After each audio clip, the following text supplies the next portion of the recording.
Okay, now we're going to move into how to write and graph the equations of lines. So there's some important elements to help us graph a line. So the first thing is the y-intercept. The y-intercept is the point where your line passes through the y-axis. The point where the line passes through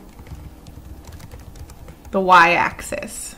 So it's a point on your y-axis, and your y-intercept is always going to start with a 0. Your x-coordinate will always be 0 for your y-intercept. So your y-intercept is going to be 0, comma, and then a number. So it can be positive or negative, but your y-intercept is always the x value is 0, and then your y value is a number.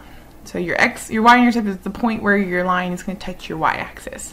So your x-intercept is going to be the point where the line touches the x-axis.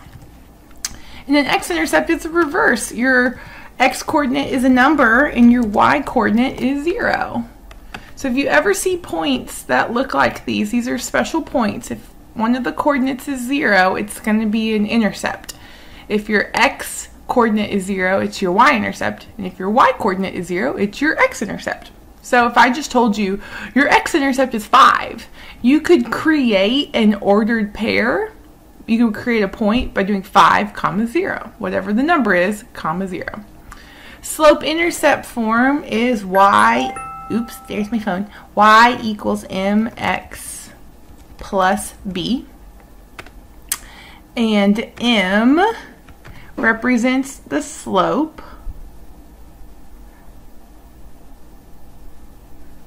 And b is the y-intercept. So if you have your equation in this form, y equals mx plus b, you can pull out two really important pieces of information. That slope is so ugly.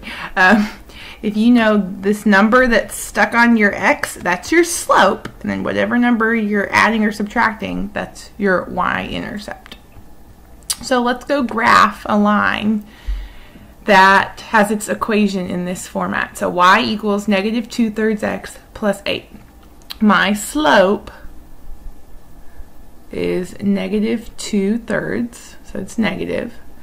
And then the y-intercept is 8. Whoa, mercy. That did not go well at all. Y-intercept is 8. This is just one of those spots where my touch screen is not cooperating.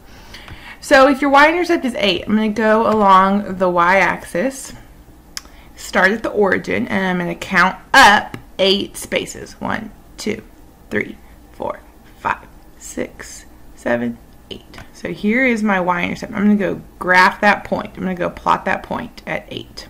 Since it was positive, I went up.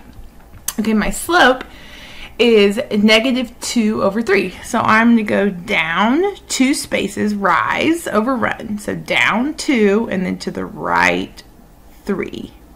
And then I'll go plot a point there. Down 2, right 3. Plot another point. Down 2, right 3. Down 2, right 3. And I can go in the opposite direction. I can go up 2 and left 3. Up 2 and left 3. So then I'm just going to graph a line that connects all of those points. So there's my line. Put some arrows on the end. Has a y-intercept of 8, slope of negative 2/3, negative 2/3, negative 2/3.